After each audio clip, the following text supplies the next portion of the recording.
So is there an understanding across board that needs to happen?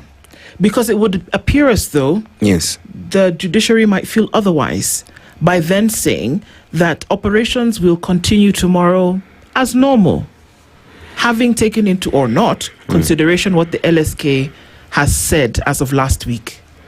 I don't know whether the judiciary could have issued a different statement. Even when Kenyans wanted to protest, the government kept insisting that everything will proceed as normal.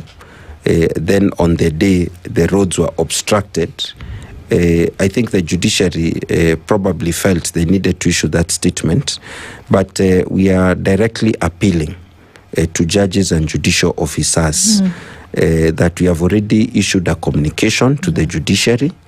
They need to understand the reason why we are taking this action that we are taking, and they need to respect the action we are taking. We are going to be respectful but firm. And what we have said is that if there are interim orders, the lawyers will be able to appear to get a new date, but not for purpose of dealing substantively with cases. We need the judiciary to be with us on this issue, because what we are doing is for the benefit of all Kenyans. And if indeed the judiciary is serving Kenyans, as we believe they are and they should be, then they should recognize and actually appreciate our efforts to clean house, because this cleaning house has to be done. Some of the cleaning house is internal, and some of it is external. So external accountability is very important. That is what LSK is trying to achieve. There is internal and external accountability, and I want to look at the situation where every judge is a lawyer. That means they're your members. Yes, right? In a sense. They are not active members. Yes. The moment they become judges, they stop being active members of the law society. As a general rule, they don't come for meetings. They don't vote, and if they come, they just come for CPD, for training. We meet them in bar benches, but to preserve the independence of the judiciary, the moment they are appointed as judges, it's like they cross to the other valley, the other ridge. They cross over to the other ridge. But once they are judges, if they retire. Judges retire at 70, judicial officers at 60. They then come back and continue to be members of the Law Society of Kenya. Now they can continue in active practice. So every judge or JO was an active LSK member and may become, after they finish their tour of duty in the judiciary, once again an active LSK member. In one way or the other, you're still tied at the hip. And one looks at where now, as the Law Society of Kenya, you're looking at your former members misbehaving out there. Investigations are ongoing. And one is expected, or rather one hopes that LSK would stand and say, because of your tainted image and how you're viewed, whether you retire at that point when now you are able to practice, LSK is unable to give you certificate to practice because you have a tainted history and you don't want to be associated with you. Are these some of the things that perhaps maybe LSK is looking at? Including also deregistering those members of yours who as well are not playing by the book. The Council of the Law Society of Kenya, as the governance organ responsible for governing the society, is the one that considers applications for people who want to renew their practicing certificate while they have not been active for some time. And they do consider matters on a case-by-case basis. And it is actually useful to come up with internal guidelines to guide the Council of the Law Society, especially in regard to those people who have a clear and prominent kind of like a public image of corruption. However, the same constitution also talks about innocent until proven guilty, right to a fair hearing.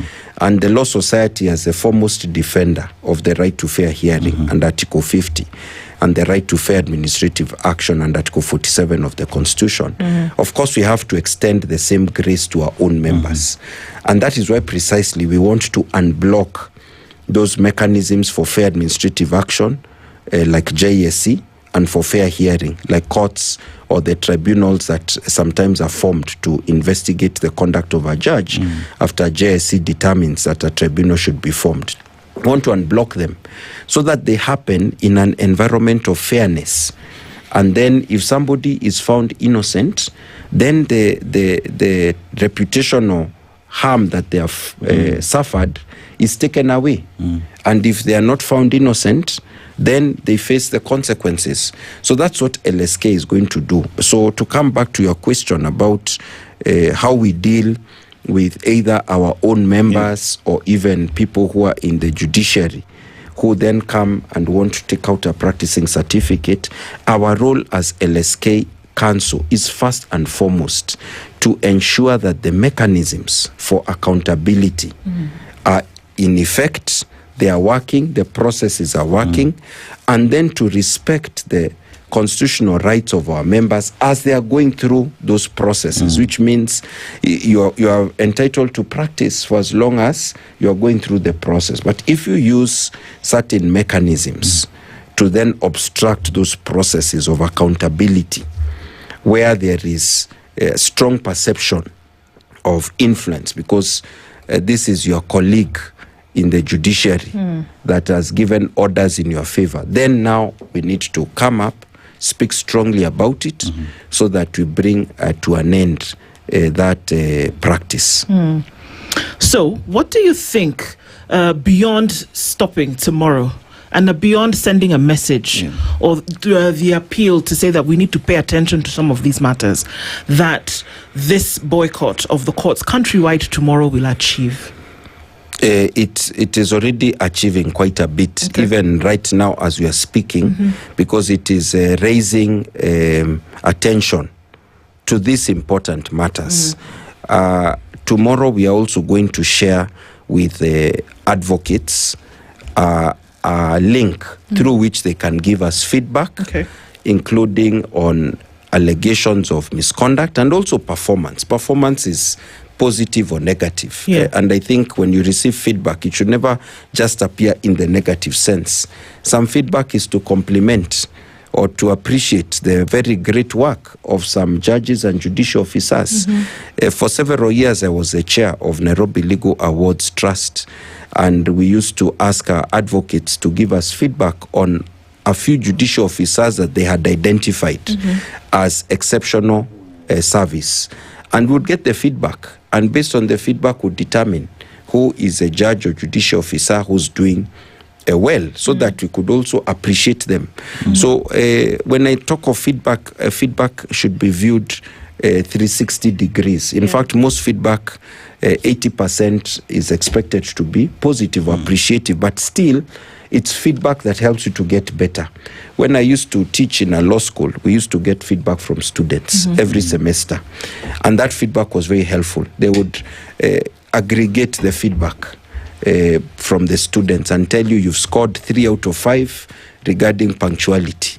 And you could tell. The students see different lecturers coming into class. This one is punctual, they gave 5. This one, they gave 3.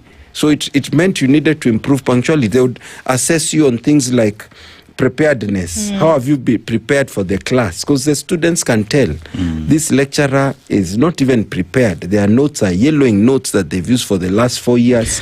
They're not even aware of which was the item to be covered today. They are being reminded by the classmate. So then you get feedback. So we also want to give feedback to the judiciary.